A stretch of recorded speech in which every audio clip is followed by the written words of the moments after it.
السلام عليكم ورحمة الله وبركاته. الحمد لله الذي هدانا لهذا وما كنا لنهتدي لولا أن هدانا الله والصلاة والسلام على أشرف رسول الله وعلى آله وأصحابه الفائزين برضا الله. أعوذ بالله من الشيطان الرجيم. بسم الله الرحمن الرحيم. يا أيها الناس إنا خلقناكم من ذكر وأنثى وجعلناكم شعوبا وقبائل لتعارفوا إن أكرمكم عند الله أتقاكم إن الله عليم خبير.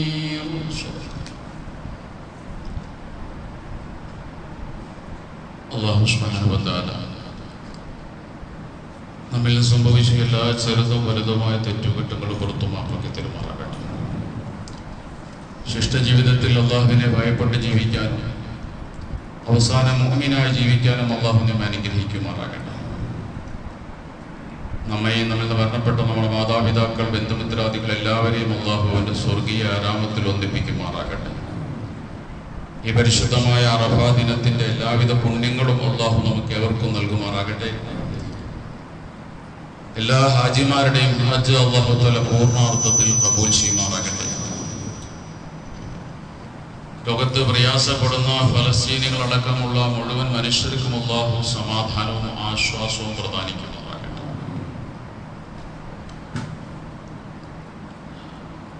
ആരുടെയോ കരച്ചിൽ കേൾക്കുന്നുണ്ട്, ആരോ കരയുന്നുണ്ട്. ആ കരച്ചിൽ അവിടെ പതിവില്ലാത്തതായതുകൊണ്ട് തന്നെ എല്ലാവരും അത് ശ്രദ്ധിച്ചു. ഇവിടെ ആരും കരയാൻ പാടില്ലാത്ത സ്ഥലമാണ്. കാരണം ആരും ആക്രമിക്കാത്ത, ആരാലും ആക്രമിക്കപ്പെടാത്ത പരിശുദ്ധമായ കഅബ ശരീഫിന്റെ പരിസരമാണിത്. അവിടെ നിന്നാണ് ഹജ്ജിന്റെ വേളയിൽ ഒരു കരച്ചിൽ കേൾക്കുന്നത്. എല്ലാവരും ഹജ്ജിന്റെ ഭാഗമായി പരിശുദ്ധമായ കഅബയെ തവാഫ് ചെയ്തുകൊണ്ടിരിക്കുമ്പോൾ ഒരാളുടെ കരച്ചിൽ കേട്ടാണ് എല്ലാവരും അങ്ങോട്ട് ചെന്നത്. ചെന്ന് നോക്കുമ്പോൾ ഒരു ഗ്രാമീണനായൊരു ചെറുപ്പക്കാരൻ അദ്ദേഹം നിന്ന് കരയുകയാണ്. അദ്ദേഹത്തിന്റെ ശരീരത്തിൽ നിന്ന് രക്തമൊലിക്കുന്നു. തൊട്ടടുത്ത് കോപാകുലനായി കണ്ണുകൾ ദേഷ്യത്താൽ കത്തിക്കൊണ്ടിരിക്കുന്ന ഒരു ആളും നിൽക്കുന്നുണ്ട്. അയാൾ ഇങ്ങനെ വിളിച്ചു പറയുന്നുണ്ട്, ഞാൻ ആരാണെന്ന് അറിയുമോ?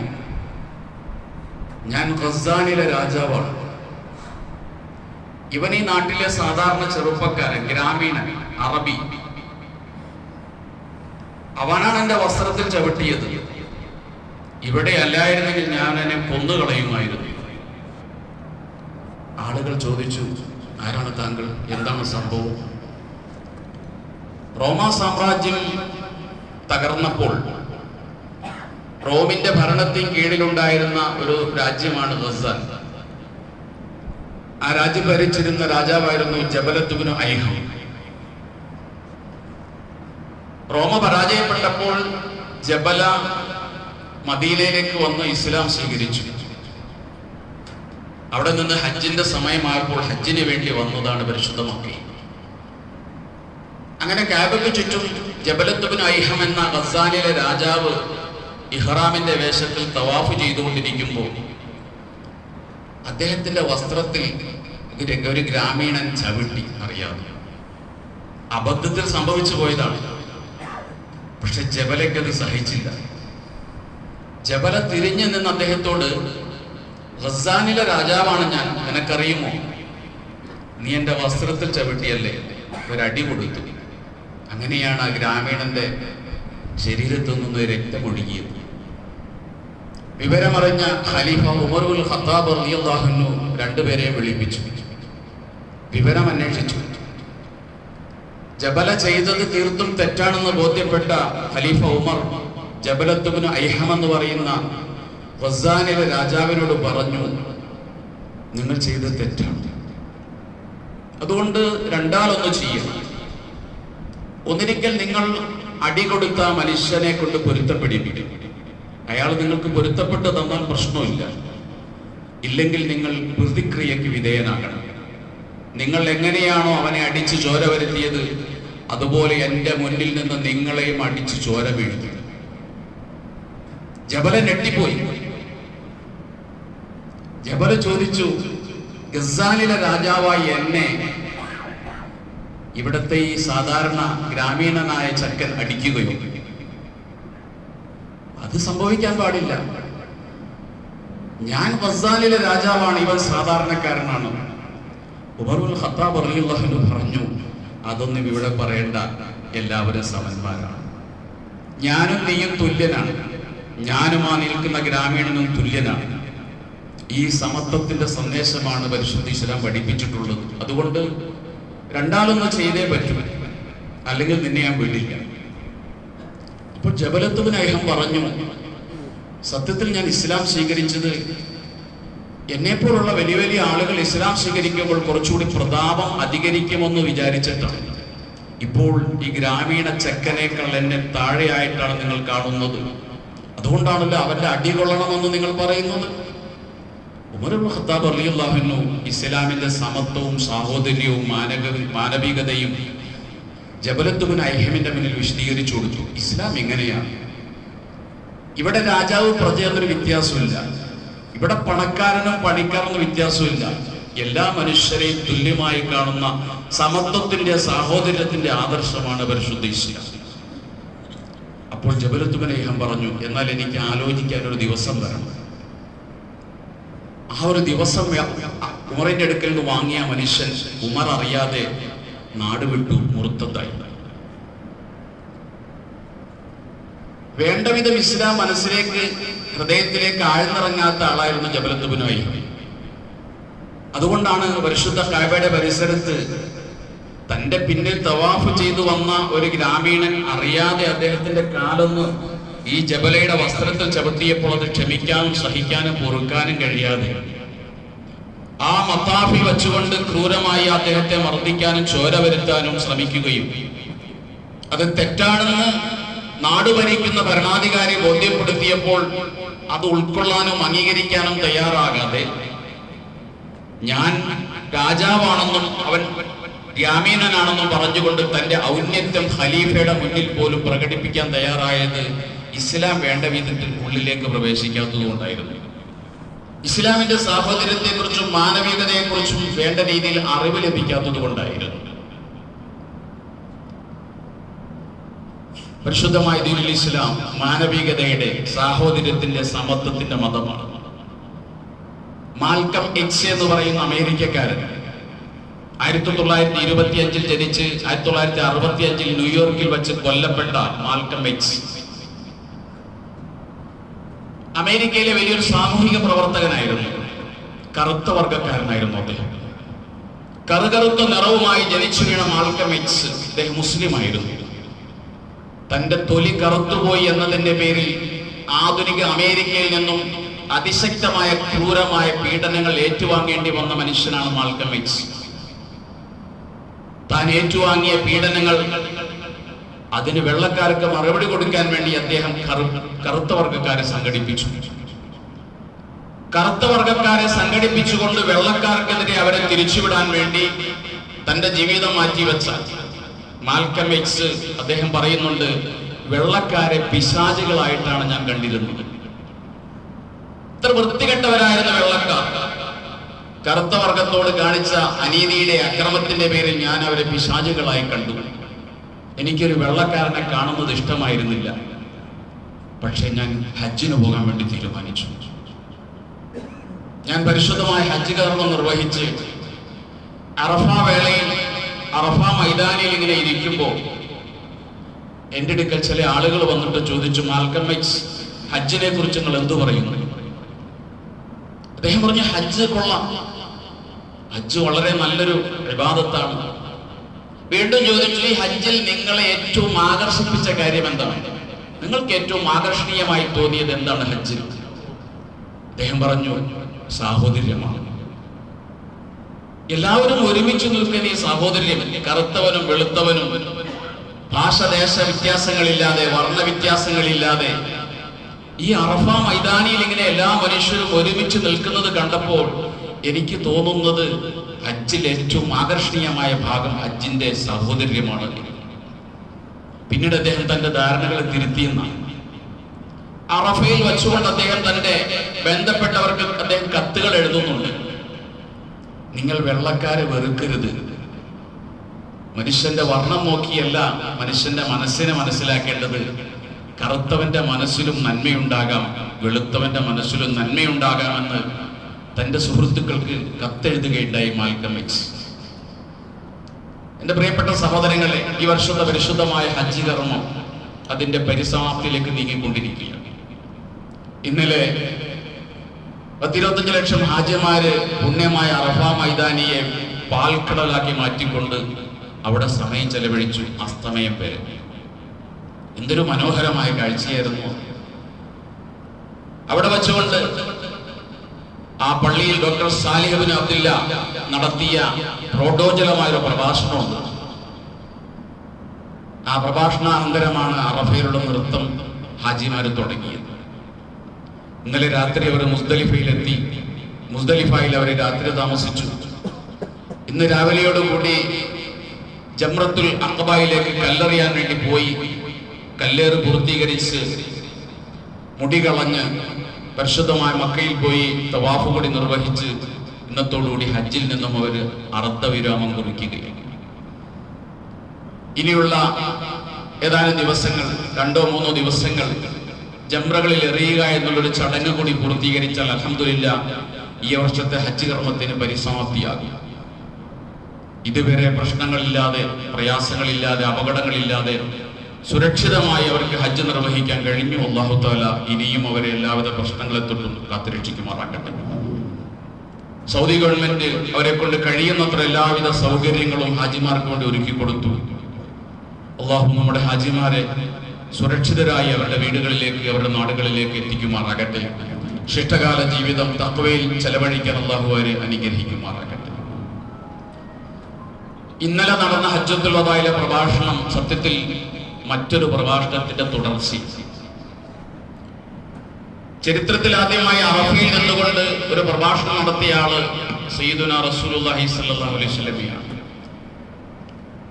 ലക്ഷത്തിലധികം വരുന്ന തന്റെ സഹാബാക്കളെ സാക്ഷികളാക്കിക്കൊണ്ട് അറഫയിൽ പ്രവാചകൻ നടത്തിയൊരു പ്രസംഗമുണ്ട്. അത് പ്രവാചകന്റെ ആദ്യത്തേതും അവസാനത്തേതുമായ ഹജ്ജായിരുന്നു. ആ ഹജ്ജിലാണ് താൻ വിടവാങ്ങുന്നു എന്ന സൂചന നൽകിയത് പ്രവാചകൻ. സൂറത്തുൽ മാഇദയിലെ അൽയൗമ അക്മൽതു ലക്കും ദീനക്കും വഅത്മംതു അലൈക്കും നിഅമതി വറദീതു ലക്കുമുൽ ഇസ്ലാമ ദീന. ആദം നബി അലൈഹിസ്സലാത്തു വസ്സലാം മുതൽ തുടങ്ങിയ പരിശുദ്ധമായ ദീനുൽ ഇസ്ലാമിന്റെ പൂർത്തീകരണം അത് നടന്നതും ഹജ്ജത്തുൽ വദായിലാണ്. സൂറത്തുൻ നസ്ർ അവതരിച്ചുകൊണ്ട് പ്രവാചകന്റെ വിടവാങ്ങലിനുള്ള സൂചനകൾ നൽകിയതും ഹജ്ജത്തുൽ വദായിലാണ്. ആ പ്രസംഗത്തെ അനുസ്മരിച്ചുകൊണ്ട് അതിനെ പിൻപറ്റിക്കൊണ്ടാണ് ഇന്നലെയും അറഫയിൽ ഇതേപോലെ ഒരു പ്രഭാഷണം നടന്നത്. പ്രവാചകന്റെ പ്രഭാഷണത്തിൽ പറഞ്ഞിരുന്നു, അയ്യുഹന്നാസ്, മാലോകരെ, ജനങ്ങളെ, ലാദിനി എനിക്കറിയില്ല കേട്ടോ, ലഅല്ലീല അൽഖാകും ബഅദ ആമി ഹാദാ ഫീ മൗളിഹി ഹാദാ. അടുത്ത വർഷം ഞാൻ ഇതുപോലെ ഇവിടെ ഉണ്ടാകുമെന്ന് എനിക്കറിയില്ല.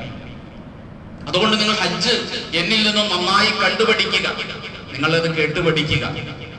ഇതൊരു പക്ഷേ എന്റെ അവസാന ഹജ്ജായിരിക്കാമെന്ന് നബി തിരുമേനി സല്ലല്ലാഹു അലൈഹി വസല്ലം ആ ഹജ്ജിലൂടെ സൂചന നൽകിയിട്ടുണ്ടായി. അവിടെ വച്ചാണ് പ്രവാചകൻ തന്റെ ചരിത്ര പ്രസിദ്ധമായ ആ പ്രഭാഷണത്തിലൂടെ ലോകപ്രസിദ്ധമായ മനുഷ്യാവകാശ പ്രഖ്യാപനം നിർവഹിച്ചു. ആ മനുഷ്യാവകാശ പ്രഖ്യാപനം ഇന്നും ലോകത്ത് പ്രകമ്പനം കൊള്ളിക്കപ്പെടുകയാണ്. ലോകത്ത് ഇന്ന് മനുഷ്യർക്കിടയിൽ മതത്തിന്റെ, ജാതിയുടെ, വർഗത്തിന്റെ, വർണ്ണത്തിന്റെ, ഭാഷയുടെ ഒക്കെ പേരിൽ വിവേചനങ്ങൾ നിലനിൽക്കുമ്പോൾ മനുഷ്യരെല്ലാം ഒന്നാണെന്നും മനുഷ്യർക്കിടയിൽ യാതൊരു വിവേചനവും പാടില്ല എന്നുള്ള ഒരു മാനവികമായ സാഹോദര്യത്തിന്റെ പ്രഖ്യാപനമാണ് പ്രവാചകൻ സല്ലല്ലാഹു അലൈഹി വസല്ലം അന്ന് അറഫയിൽ നടന്നത്. പ്രവാചകൻ ആ നാടിന്റെ പേര് ചോദിച്ചുകൊണ്ട്, ആ മാസത്തിന്റെ പേര് ചോദിച്ചുകൊണ്ട്, ദിവസത്തിന്റെ പേര് ചോദിച്ചുകൊണ്ട് പ്രവാചകൻ പ്രഖ്യാപിച്ചു, ഇന്ന ദിമാഅക്കും വ അംവാലക്കും വ അറാദക്കും ബൈനക്കും ഹറാം. മനുഷ്യരെ, നിങ്ങളുടെ രക്തം പവിത്രമാണ്, നിങ്ങളുടെ സമ്പത്ത് പവിത്രമാണ്, നിങ്ങളുടെ അഭിമാനവും പവിത്രമാണ്. അതുകൊണ്ട് ആരും ഒരാളുടെയും രക്തം ചീന്തരുത്, ആരും ഒരാളുടെയും സമ്പത്ത് പിടിച്ചു പറിക്കരുത്, അനർഹമായി നേടരുത്, ആരും മറ്റൊരാളുടെ അഭിമാനത്തിന് ക്ഷതം സംഭവിപ്പിക്കരുത്. ഇങ്ങനെ ലോക ചരിത്രത്തിൽ തുല്യതയില്ലാത്തൊരു പ്രഖ്യാപനം റസൂലുള്ളാഹി സ്വല്ലല്ലാഹു അലൈഹി വസല്ലം അവിടെ നടത്തുന്നുണ്ട്. ഓൺലൈനിലും ഓഫ്ലൈനിലും മനുഷ്യന്റെ മാന്യതയ്ക്ക് പവിത്രതയുണ്ടെന്ന പ്രവാചകൻ പറഞ്ഞത്. ഇന്ന് നമ്മൾ രക്തത്തിന് പവിത്രത കൽപ്പിക്കുമ്പോൾ, സമ്പത്തിനൊരു പരിധിവരെ പവിത്രത കൽപ്പിക്കുമ്പോൾ, ഓഫ്ലൈനിൽ മനുഷ്യന്റെ മാന്യതയ്ക്ക് പവിത്രത കൽപ്പിക്കുമ്പോൾ ഓൺലൈനിൽ ഇത് കൽപ്പിക്കുന്നില്ല എന്നുള്ളതാണ് വർത്തമാനകാല സമൂഹത്തിന്റെ ഏറ്റവും വലിയ ദുരന്തം. ഓൺലൈനിൽ എന്തുമാകാം, ആരെക്കുറിച്ച് എന്തും പറയാം. ഓഫ്ലൈനിലും ഓൺലൈനിലും മനുഷ്യന്റെ മാന്യതയ്ക്ക്, അഭിമാനത്തിന് പവിത്രതയുണ്ടെന്നാണ് പ്രവാചകൻ തിരുമേനി സ്വല്ലല്ലാഹു അലൈഹി വസല്ലം പഠിപ്പിച്ചത്. 1948 UN ഡിസംബർ 10 മനുഷ്യാവകാശ ദിനമായി പ്രഖ്യാപിച്ചിട്ടുണ്ട്. UN 48 വരെ കാത്തിരിക്കേണ്ടി വന്നു. അതിനും നൂറ്റാണ്ടുകൾക്ക് മുമ്പ്, 14 നൂറ്റാണ്ട് മുമ്പ് ലോകത്തോട് വിളിച്ചു പറഞ്ഞു ഈ പ്രവാചകൻ, മനുഷ്യന്റെ അവകാശങ്ങൾ സംരക്ഷിക്കപ്പെടണം. രണ്ടാം ലോക യുദ്ധത്തിൽ മനുഷ്യർക്കുണ്ടായ ക്രൂരമായ പീഡനങ്ങളുടെ പേരിലാണ് UN അങ്ങനെ ഒരു ദിവസം പ്രഖ്യാപിക്കേണ്ടി വന്നതെങ്കിൽ, 1ഉം 2ഉം ലോകയുദ്ധങ്ങൾക്ക് എത്രയോ നൂറ്റാണ്ടുകൾക്ക് മുമ്പാണ് പ്രവാചകൻ പറയുന്നത്, മനുഷ്യന്റെ അഭിമാനം സംരക്ഷിക്കപ്പെടണം. ഇന്നേ വരെ മനുഷ്യന്റെ അഭിമാനത്തെ കുറിച്ച് ചർച്ച ചെയ്തൊരു മതത്തെക്കുറിച്ചോ ഒരു ആശയത്തെക്കുറിച്ചോ നമ്മൾ കേൾക്കുന്നില്ല. അവിടെയാണ് മനുഷ്യന്റെ അഭിമാനത്തിന് വില കൽപ്പിക്കണമെന്ന് റസൂലുള്ളാഹി സ്വല്ലല്ലാഹു അലൈഹി വസല്ലം പറഞ്ഞു. നബി തിരുമേനിയുടെ ആ പ്രസംഗം ഏതാണ്ട് 20 മിനിറ്റാണ്. അതിൽ 90% പ്രവാചകൻ സമയമെടുത്തത് മനുഷ്യന്റെ മാനവിക പ്രശ്നങ്ങളെ കുറിച്ച് ചർച്ച ചെയ്യാനാണ്. പലിശയെ കുറിച്ച് പറഞ്ഞു. പലിശ ഞാൻ ഈ മണ്ണിൽ കുഴിച്ചു മൂടുകയാണ്, ഞാനും പലിശയുമായി ബന്ധപ്പെടരുത്. സർവ്വ അനാചാരങ്ങളും ഈ മണ്ണിൽ ഞാൻ കുഴിച്ചു മൂടുകയാണ്, ഞാൻ കുഴിച്ചു മൂടിയ ജാഹിലിയത്ത് നിങ്ങൾ ആരും തോണ്ടിയെടുക്കരുത്. സ്ത്രീകളോട് നിങ്ങൾ മാന്യമായി പെരുമാറണം. ഇങ്ങനെ ആ പ്രഭാഷണത്തിന്റെ 90% സമയം പ്രവാചകൻ എടുത്തത് ആരാധനകളെ കുറിച്ച് പറയാനല്ല, മനുഷ്യർക്കിടയിലുള്ള മാനവികതയും സാഹോദര്യത്തെക്കുറിച്ചും മനുഷ്യ മൂല്യങ്ങളെ കുറിച്ചും സംസാരിക്കാനായിരുന്നു. അത് കഴിഞ്ഞിട്ട് 10% സമയം കൊണ്ടാണ് ചില ആരാധനകളെ കുറിച്ച് പ്രവാചകൻ ആ കൂടിയ 10,000-കണക്കിന് മനുഷ്യന്മാരോട് പറഞ്ഞത്.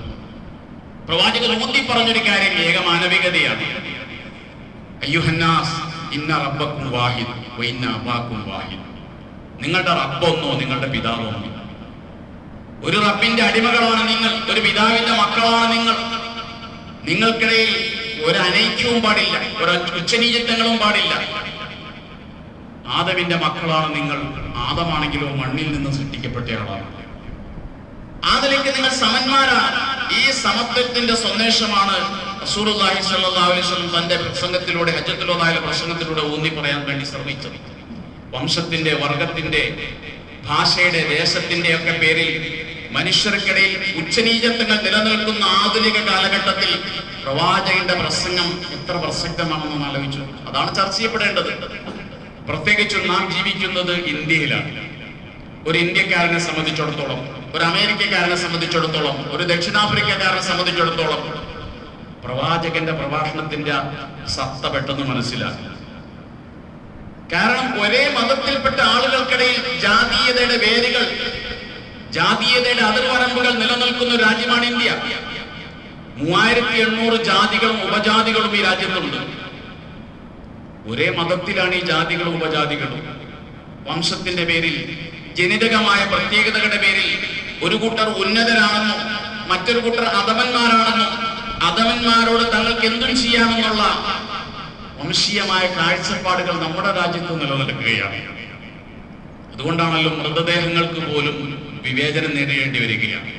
ചിലർ മരിച്ചാൽ ചെമ്മാടിക്കുഴിയിൽ കുഴിച്ചിടുമ്പോൾ വേറെ ചിലർക്ക് പൊതുശ്മശാനത്തിൽ 20 സെന്റ് മതിൽ കെട്ടി അവർക്ക് കബറടക്കാൻ കൊടുക്കുകയാണ്, മയ്യിത്ത് സംസ്കാരത്തിന് കൊടുക്കുകയാണ്.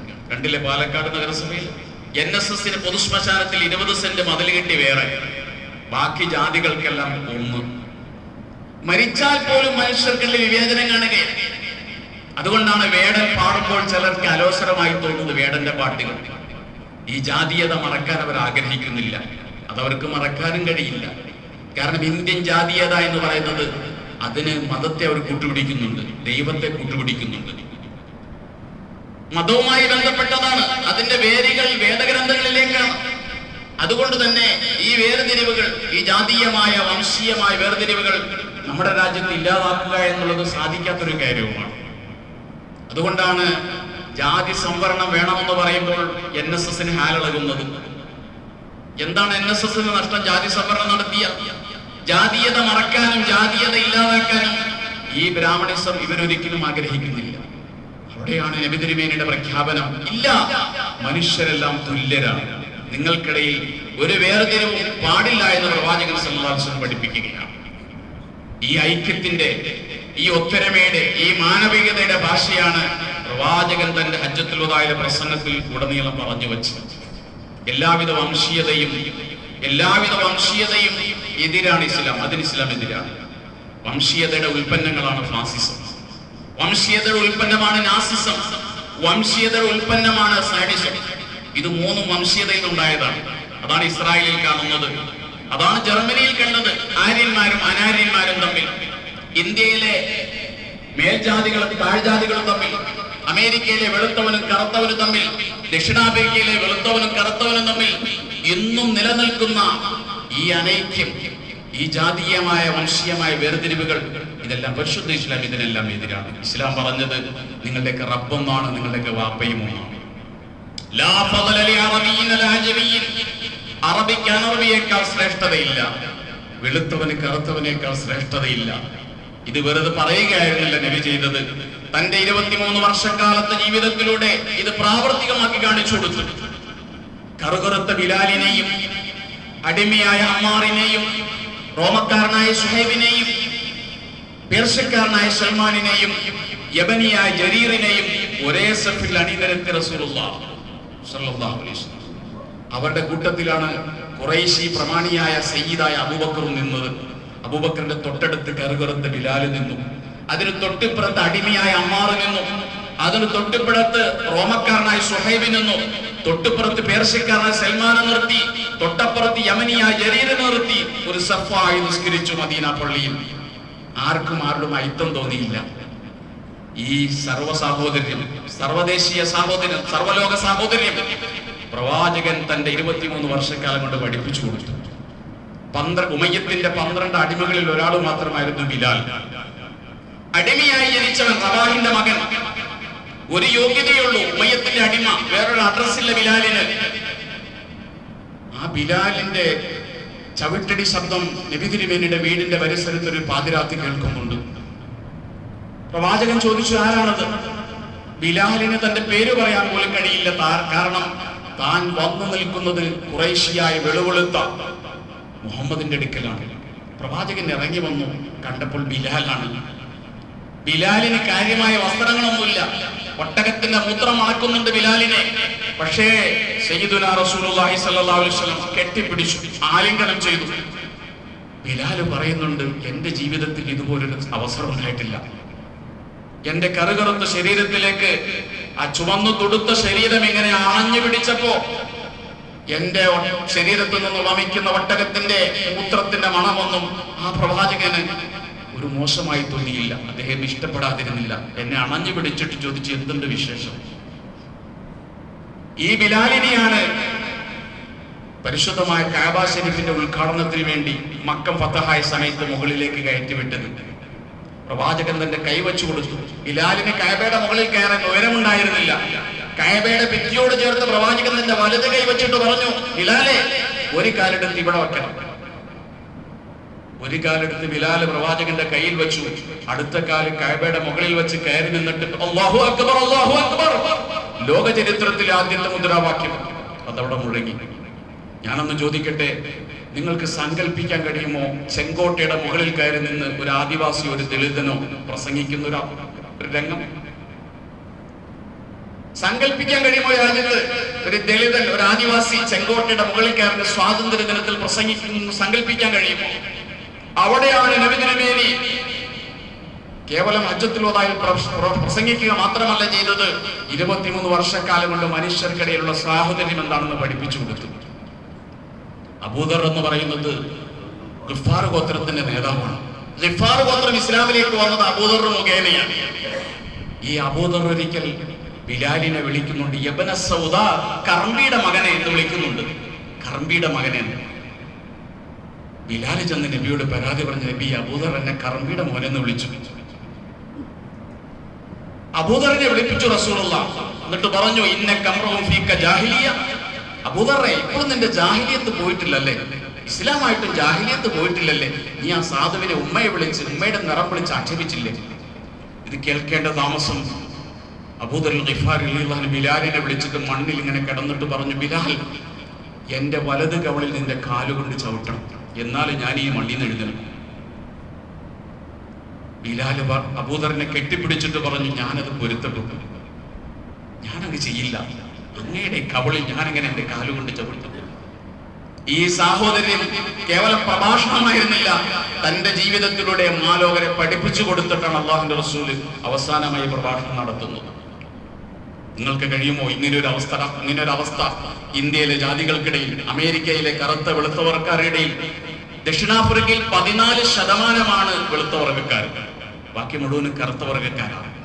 958 കാലഘട്ടത്തിൽ ദക്ഷിണാഫ്രിക്കയിൽ കറുത്ത വർഗ്ഗക്കാരന് പൗരത്വം ഉണ്ടായിരുന്നില്ല. നിങ്ങൾക്ക് വിശ്വസിക്കാൻ കഴിയുമോ? കറുത്തവന് പൗരത്വം ഇല്ല. കറുത്തവന്റെ ആശുപത്രി വേറെ, വെളുത്തവന്റെ ആശുപത്രി വേറെ. റെയിൽവേ സ്റ്റേഷനിൽ ചെന്നാൽ കറുത്തവന്റെ എൻട്രി വേറെ, വെളുത്തവന്റെ എൻട്രി വേറെ. ഒരു എൻട്രിയിലൂടെ രണ്ടുപേർക്കും കയറാൻ പാടില്ല. ആശുപത്രി വേറെ, വിദ്യാഭ്യാസ സ്ഥാപനങ്ങൾ വേറെ, വിദ്യാഭ്യാസ പാഠ്യപദ്ധതികൾ വേറെ. ഇങ്ങനെ കറുത്തവനെയും വെളുത്തവനെയും വേർതിരിച്ച ദക്ഷിണാഫ്രിക്ക 994 എല്ലാവർക്കും വോട്ടവകാശം കൊടുത്തുകൊണ്ട് തെരഞ്ഞെടുപ്പ് നടത്തിയപ്പോഴാണ് നെൽസൺ മണ്ടേലയ്ക്ക് ദക്ഷിണാഫ്രിക്കയിൽ അധികാരത്തിലേറാൻ കഴിഞ്ഞത്. അന്ന് വരെ ഒരു കറുത്ത വർഗ്ഗക്കാരന് അധികാരം കിട്ടിയിട്ടില്ല, കാരണം വോട്ടവകാശം നിഷേധിക്കപ്പെട്ടു. അപ്പൊ ഇതാണ് നമ്മൾ ഇന്ന് പുരോഗമനം ഉണ്ട് എന്ന് പറയുന്ന രാജ്യങ്ങളിലെ, അമേരിക്ക ഉൾപ്പെടെ രാജ്യങ്ങൾ നമ്മൾ കാണുന്ന അവസ്ഥ ഇതാണ്. മുഖൌക്കിസ്, ഈജിപ്തിലെ ഭരണാധികാരിയാണ് മുഖൌക്കിസ്. അംർ ഇബ്നുൽ ആസ് റളിയല്ലാഹു തആല അൻഹുവിന്റെ നേതൃത്വത്തിൽ മുസ്ലിം സൈന്യം ഈജിപ്തിലേക്ക് കടക്കുകയാണ്. ഈജിപ്ത് ഇസ്ലാമിനെ കീഴ്പ്പെടാൻ പോകുകയാണ്. മുഖൌക്കിസ് ആണ് ഈജിപ്ത് ഭരിക്കുന്നത്. മുഖൌക്കിസ് പറഞ്ഞു മുസ്ലിം സൈന്യത്തോട്, എനിക്ക് നിങ്ങളുമായിട്ടൊന്ന് സംസാരിക്കാനുണ്ട്, എന്റെ രാജ്യം പിടിച്ചടക്കുന്നതിന് മുമ്പ് എനിക്കൊന്ന് സംസാരിക്കാനുണ്ട്, അതുകൊണ്ടൊരു പ്രതിനിധിയെ നിങ്ങൾ കൊണ്ട് പറഞ്ഞയക്കണം. അംർ ഇബ്നുൽ ആസ് റളിയല്ലാഹു അൻഹു ഉബാദത്ത് ഇബ്നു സാമിത്ത് റളിയല്ലാഹു അൻഹു നേതൃത്വത്തിലുള്ള 10 പേരെ മുഖൌക്കിസ് രാജാവിന്റെ അടുക്കലേക്ക് പറഞ്ഞയച്ചു, കൊട്ടാരത്തിലേക്ക്, ഈജിപ്തിലെ കൊട്ടാരത്തിലേക്ക്. ഉബാദത്ത് ഇബ്നു സാമിത്ത് റളിയല്ലാഹു അൻഹു അധികായനാണ്, പക്ഷെ അദ്ദേഹം കറുത്ത ആളാണ്. അദ്ദേഹത്തിന്റെ നേതൃത്വത്തിൽ 10 അംഗ സംഘം ഈജിപ്തിലെ കൊട്ടാരത്തിലേക്ക് മുഖൌക്കിസിന്റെ അടുക്കലേക്ക് കടന്നു ചെല്ലുമ്പോ മുഖൌക്കിസ് പറഞ്ഞു, എനിക്ക് പേടിയാകുന്നു, ഈ കറുത്തവനെ കണ്ടിട്ട് എനിക്ക് പേടിയാകുന്നു, നിങ്ങളുടെ കൂട്ടത്തിൽ വെളുത്തവരാരുമില്ലേ എന്നോട് സംസാരിക്കാൻ.